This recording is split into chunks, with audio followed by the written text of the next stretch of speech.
Çin Dömer Batur. Uyda barmı? Argamak eti. Eğildi barmı?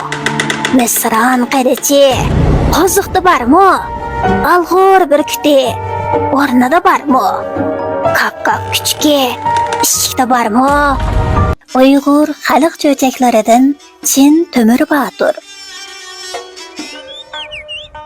Qadimki zamonda havosi yiqishliq, bog'-baranglari chiroyli, yayloqlari poyandozdek ko'rimlik bir yurtda cho'ng bir podshoh o'tgan ekan. U podshohning ikki xotini bo'lsa-mu, ammo farzand yuzi ko'rmagan ekan. Shung uning ko'ngli beorom ekan. U xafaligini besish maqsadida har doim shikorga chiqib, tomosha qilishni yaxshi ko'rar ekan. Ay kunlar o'tib, podshohning kichik xotini homildor bo'ldi. Buni anglagan podshoh shikorga texmi amroq bo'lib ketibdi. Bir kuni podshoh vazirlari bilan shikorga chiqib ketganda kichik xotini bir o'g'il tug'ibdi. Biroq podshohning cho'ng xotini ichi torliq qilib, bolani ko'lga tashlab o'tib, o'rniga itning kuchugini akilib qo'yibdi. Podshoh shikordan yenib kelganda cho'ng xotini oldiga chiqib, "Ay azizim, kichik xotinlaricha kuchuk tug'di" deb xabar qilibdi. Darg'azab bo'lgan podshoh kichik xotinini o'ldirmoqchi bo'ldi. Shu chaqda cho'ng xotini yilgarlik bilan, "O'ldirmisizlar podshohim, bu navbat men bir qo'shiq qaynini tilib olay" deb yolg'irgan bo'ldi. Shuning bilan podshoh kichik xotinini bir qatimga omon qoldiribdi. Aradan yana bir qancha vaqt o'tibdi. Podshohning kichik xotini yana homildor bo'ldi. Podshoh yana burunqi odati bo'yicha shikorga chiqib ketgan ekan. Bu qatim kichik xotini qiz tug'ibdi. Cho'ng xotini buni ko'lga tashlab o'tib, o'rniga mushukning aslini akilib qo'yibdi. Podshoh shikordan qaytib kelganda cho'ng xotini podshohning oldiga mushukning aslini ko'tarib chiqib, "Azizim, bu qatim kichik xotinlari bor-ku, aslan tug'di, aslan. Yurt ichida yuzimizni yer qilyapti. Bu nima degan rasvoatchilik?" deb yolg'ondan yig'lab, o'rnini beshiga kiyibdi. Ochiqlangan podshoh kichik xotiniga ig'ir jazo berishni buyuribdi. Endi gapni bolalarning ahvolidan anglaylik. Cho'ng xotini ko'lga tashlab o'tgan heliqi bolalarni bir ayiq suvdan chiqib, jangolga elib ketib beqibdi. Bolalar o'sib cho'ng bo'ldi. Aqliga kelganda ular bir-biriga ot qo'yishibdi. O'g'lining eti Çin Dömer, qizining eti Maxdum Sulaha bo'ldi. Bu bolalar sahroning saf havosida sog'lom, kuchli ham bek chiroyli bo'lib o'sibdi. Keyincha ular ayiqdan ayrilib, jangolning bir chetiga uy yasab, shu uyda yashashga boshlabdi. Çin Dömer Batur kichik chig'idala ov qilishni o'rgangachga turli jon-jonivorlarni tutadigan ajoyib Batur yigitga aylanibdi. U har qatim ovga chiqqanda 7 kun ov ovlaydi ekan. Misran qilichi belidan, alg'ur burkuti qo'lidan, arg'amoq eti ostidan, kap-kap kuchki yenidan ayrilmaydi ekan. Kunlarning birida Çin Dömer Batur ovga chiqib ketib o'tib, singlisi Maxdum Sulaga mundaq debdi: "Singlim Maxdum Sula, men ovdan qaytib kelguncha o'g'ziga chiqma, o'tni o'chirma, suvni ko'chirma, to'g'oni tog' dema, mushukni pash dema, o't o'chib qolsa, tutun chiqqan yoqqa o't so'rab ketib qolma." Shu gaplardan keyin Çin Dömer Batur Misran qilichini esib, arg'amoq etiga minib, kap-kap kuchugini agashtirib, alg'ur burkutini qo'liga qo'ndirib, o'g'i mengibdi. Aradan 1-2 kun o'tgandan keyin Maxdum Sula yolg'izlikda zerikib, o'g'ziga chiqib, beshini tarab o'ltiribdi. Mushuk bilan to'g'osimu uningga agishib, o'g'ziga chiqibdi. Mushuk miyovlab, to'g'osi qaqaqlab, Maxdum Sulaning ichini pushirib o'tibdi. Maxdum Sula mushukni pash, to'g'osini taqtab qo'g'labdi. Mushuk bilan to'g'osi o'g'izdan tushib, uyga kiribdi. Mushuk o'choq yoniga kelib, cho'ginni o'rib o'tibdi. To'g'o kulni tozalabdi. Shuning bilan o'choqning o'ti o'chibdi. Maxtumsala uyga kirib o'tning o'chib qolganligini ko'ribdi. Nihoyat qayg'urib, yana o'ziga chiqib, "Endi qanday qilarman?" deb yig'lab o'ltirsa, o'ng tarafida itning ovozi anglanibdi. So'l tarafida bo'lsa, tutun ko'rinibdi. Maxtumsalaga o't tepish qayg'usi tushibdi. Nima bo'lsa bo'lsin, peshonimdan ko'ray deb iz chiqqan tarafga qarab mengibdi. Uzoq mang'andan keyin mo'risidan is chiqayotgan bir askitam uyga yetib keldi. Qarg'udak bo'lsa, uyning ichida bir mo'may o'tirg'adek. Maxtumsula salom deb uning tashiga kiribdi. Mo'may uningdan kimligini, nima uchun kelganligini so'rabdi. Maxtumsula hammani bir-birlab aytib beribdi. Mo'may Maxtumsulaning ikki qo'liga ko'l bilan teriq solib beribdi va bir tal tezakni tutashtirib, uni yog'ochga sanjib, og'ziga tishlatib qo'yibdi. Ondan Maxtumsulaga ikki qo'lingdagi ko'l bilan teriqni uyingga borguncha kechib borgin, orqangga qaramag'in debdi. Maxtumsula Mo'mayning deganini qildi. Shuningdan keyin Mo'mayning uyidan Maxtumsulaning uyigacha yilqi teriqlar unib belgi bo'lib qopdi. Bu Mo'may aslida 7 boshliq yalmavuz ekan. Maxtumsula uni bilmabdi. Maxtumsula o'tni akilib, darrov o't yoqib, bir qozon go'sht pishirishga boshlabdi. Kun o'ltirib, qorong'i tushib, kech kirishi bilan yilqi 7 boshliq yalmavuz Mo'may ishga kelib, "Sen Temur Batur, uyida bormi? Arg'amoq eti, eg'ilda bormi? Misron qilichi, qo'ziqda bormi? Alg'ur burkuti, o'rnida bormi? Kap kichki, eshikda bormi?" deb so'rabdi. Maxtumsula Mo'mayning ovozini anglab, uydan chiqmay turib, "Sen Temur Batur, uyda yo'qdir. Arg'amoq eti, eg'ilda yo'qdir. Misron qilichi, qo'ziqda yo'qdir. Alg'ur burkuti, o'rnida yo'qdir. Kap kichki, eshikda yo'qdir" deb javob beribdi. Shuningdan keyin Mo'may 7 boshliq yalmavuz suratida uyga kirib, avval qozondagi go'shtning hammasini yebdi. Ondan Maxtumsulaning uzun chechidan to'g'risiga esib qo'yib, topunini tishib, qinini sho'rabdi. Ketar chog'da Maxtumsulaga, "Mening bu yerga kelganimni hech kimga aytma. Agar aytadigan bo'lsang, meningdan zodi qutula olmaysan" deb po'poza qildi. Maxtumsula qo'rqqandan hech nima deya olmadi. Aksi Temurning kelishini to'rt ko'zi bilan kutibdi. Ertasi kun kash bo'lishi bilan yilqi yalmavuz Mo'may yana keldi. Uyda bor narsalarni yeb bo'lib, ilgirgidek Maxtumsulaning qinini sho'rabdi. Bu ahvol bir necha kun shu xilda davomlashibdi. Mangzi anardek, o'sni guldek Maxtumsula kundan kunga mag'dursizlanib, zabirandak sarg'ayib ketibdi. 7-chi kuni Temur Batur o'dan qaytib kelib, singlisini ko'rib hayron bo'ldi. Ko'ngliga gumon to'libdi. Chunki singlisi Maxtumsula 1 yil kasal bo'lgan odamdek sarg'ayib ketgan ekan. "Hay Maxtumsula, 7 kunning ichida shuncha o'ruqlab, sarg'ayib holingdan ketibsan. Nima bo'lding? Kimdan sen azor yetdi?" deb so'rabdi Temur Batur. Maxtumsula yig'lab turib, yalmavuz Mo'mayning qilgan atganlarini bir-birlab aksiga bayon qildi. Buni anglagan Temur Batur nihoyat g'azablanib, "Agar men shu 7 boshliq yalmavuzni o'ltirmasam, Temur Batur bo'lmay ketay" deb qasam ichibdi. Va Maxtumsulaga qarab, "Hay singlim, mening kelganimni hech kishi bilmasin.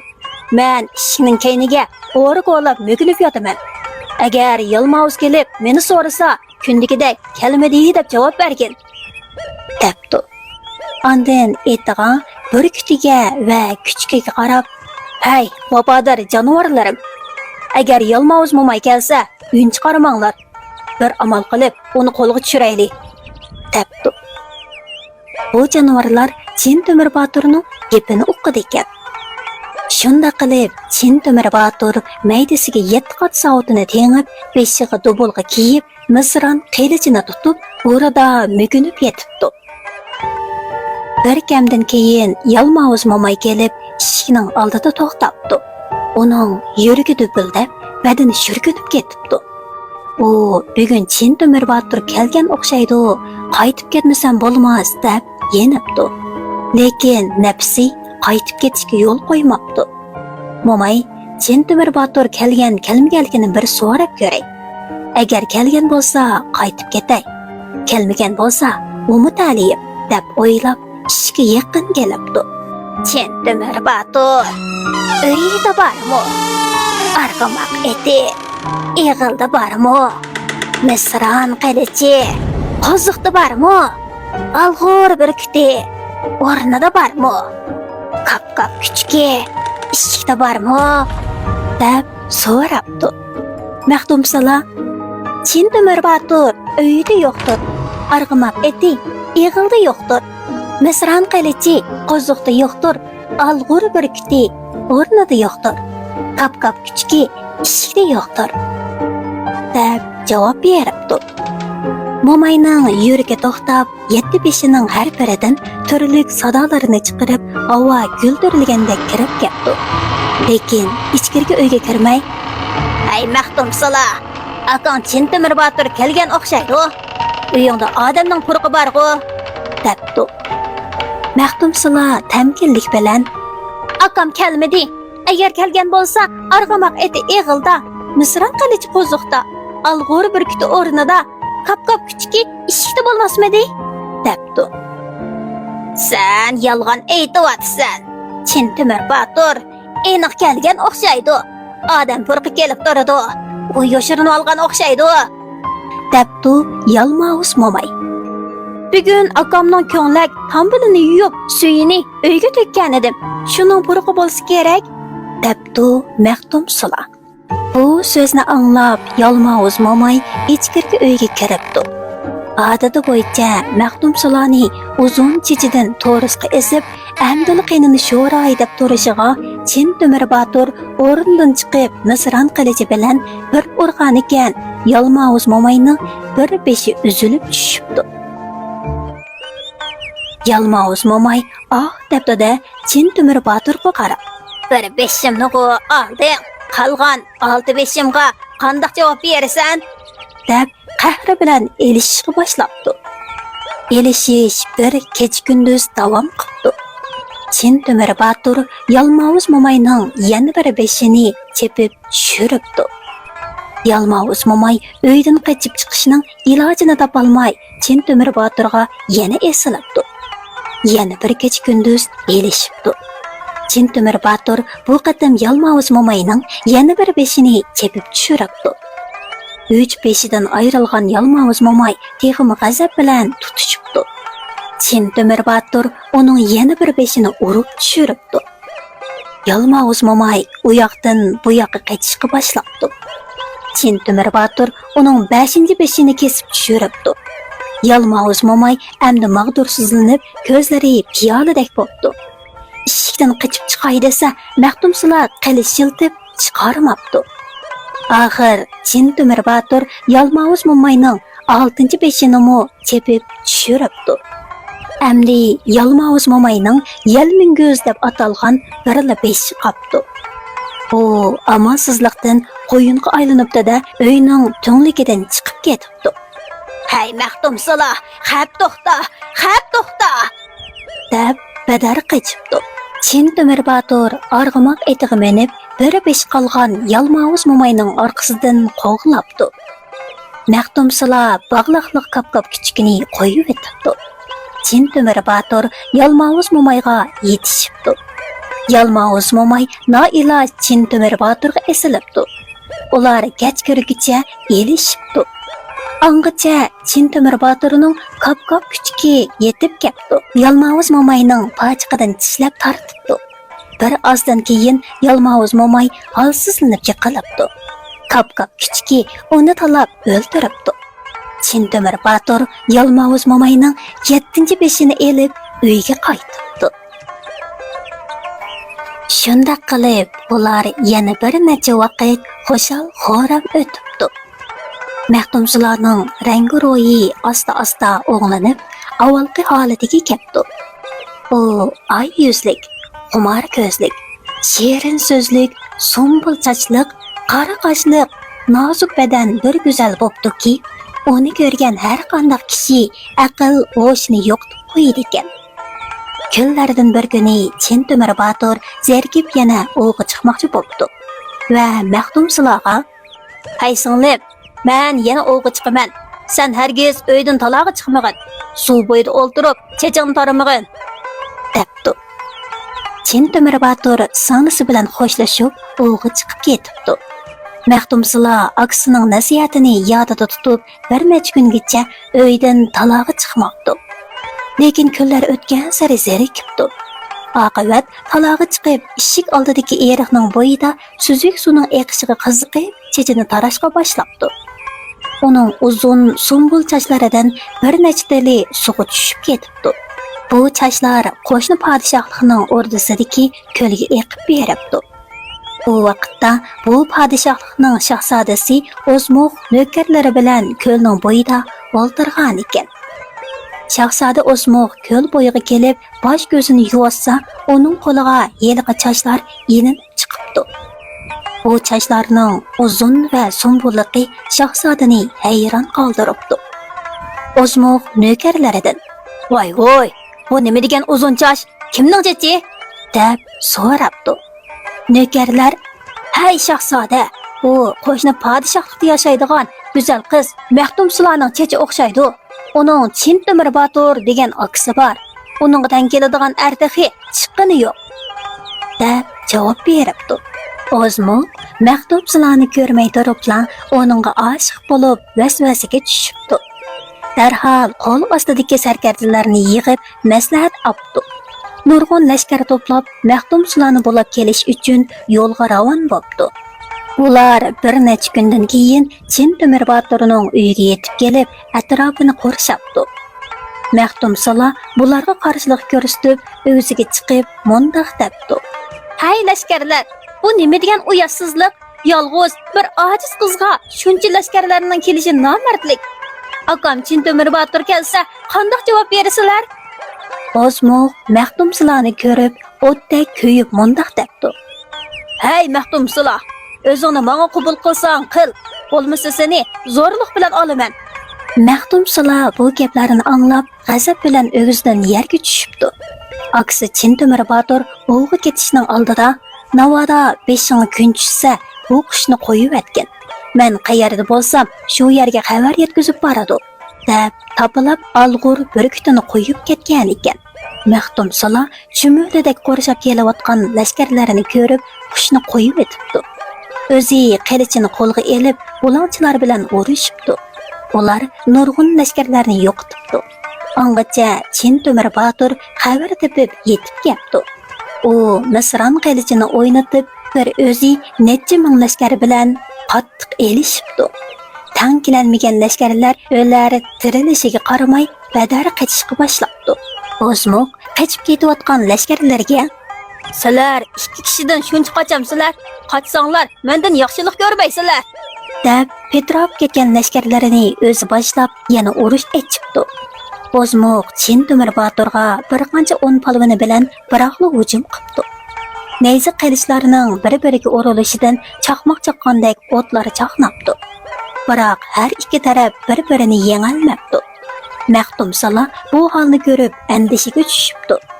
"O, akamga zaxm ketmagaydi.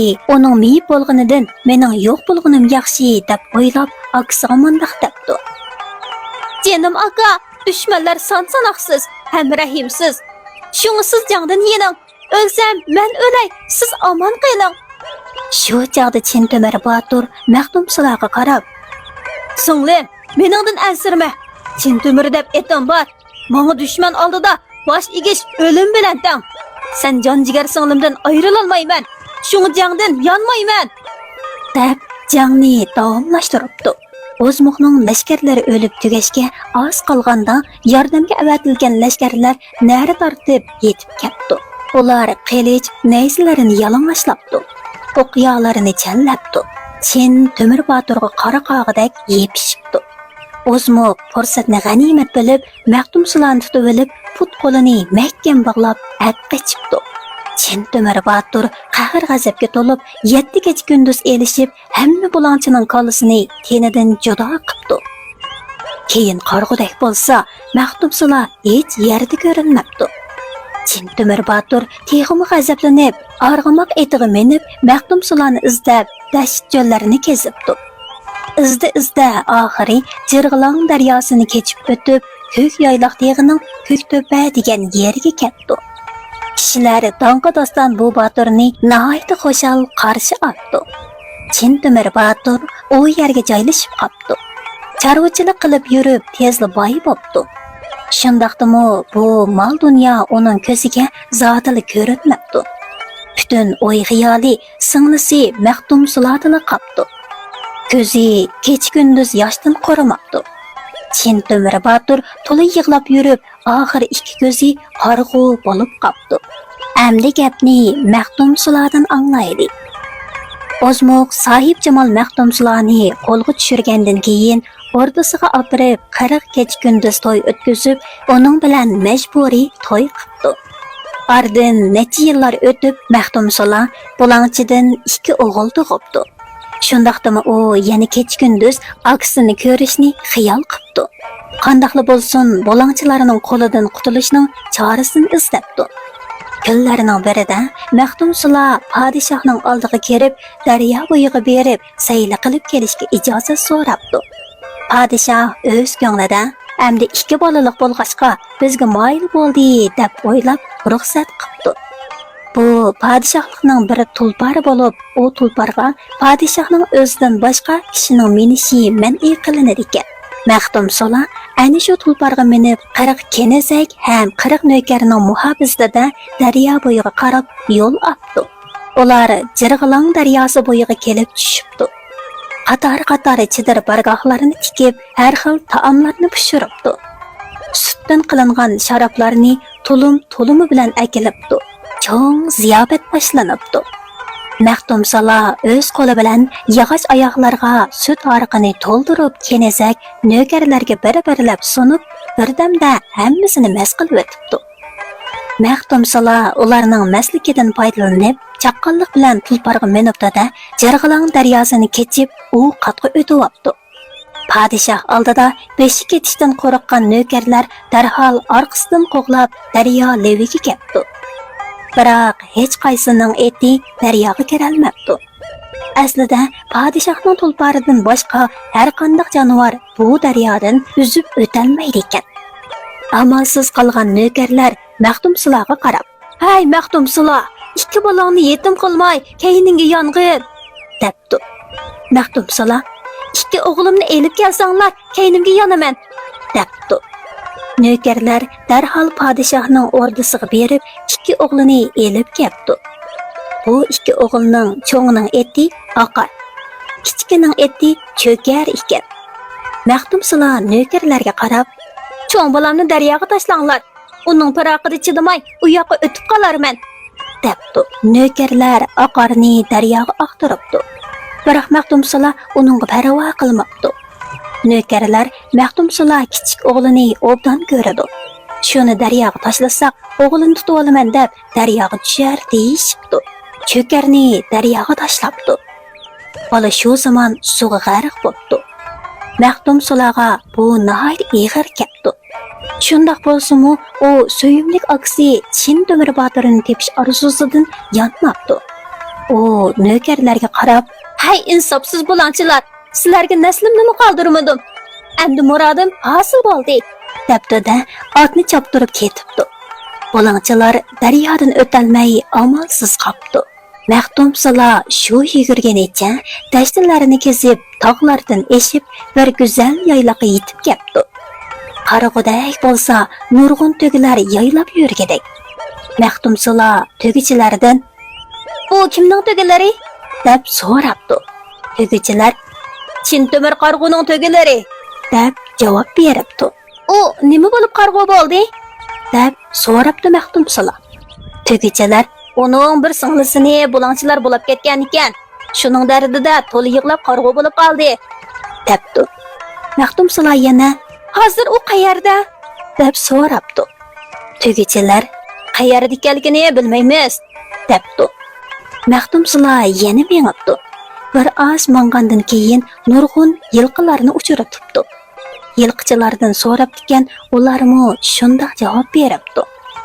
Yana bir oz mangandan keyin nurg'un kala, qo'y podalarini ko'ribdi. Qo'ychilardan so'rab ekan, ularmi o'xshash javob beribdi. Oxirida Maxtumsula eng chati mo'zay beqiyotgan bir podichi boladan "Jenim ukam, Chin Temur Botir hozir qayerda?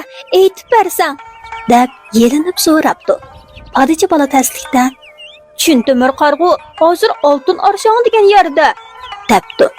Maxtumsula uningga yalvorib, "Men Chin Temur Botirning singlisi bo'laman. Meni akamning qishig'i boshlab borsang" debdi. Podichi bola "Podidan ayrilolmayman. Mo'zaylar yutib ketsa, qandoq bo'laman?" deb uni maqtdi. Maxtumsula "Undaq bo'lsa, podalaringga men qarab turay. Qo'lingga buni olmini ol. Agar Chin Temur Botir so'zingga ishonmasa, olmini ko'ziga sursang, ko'zi echiladi" deb qo'liga bir olmini beribdi. Podichi bola olmini elib yo'lga ravon bo'ldi. U berib Chin Temur Botirga Maxtumsulaning xabarini aytgan ekan, Chin Temur Botirning hech ishongisi kelmabdi. Shu hamon podichi bola "Olmuti yorning olmisi, Maxtumsulaning xoltisi, Maxtumsula bo'lmasa, qo'ydan kelar olmisi" deb olmini Chin Temur Botirning ko'ziga surtgan ekan, uning ko'zlari shu zamon echilibdi. Chin Temur Botir podichi bolaga cho'ng rahmatlarini aytibdi. Ham uning bilan billa Maxtumsulaning qishig'i ketdi. Aksan qarindoshlar bir-birini ko'rib yig'ilishibdi. Hol ahvol so'rashib, mungdashibdi. Shuningdan keyin xo'shal-xo'ram tinch umr suribdi.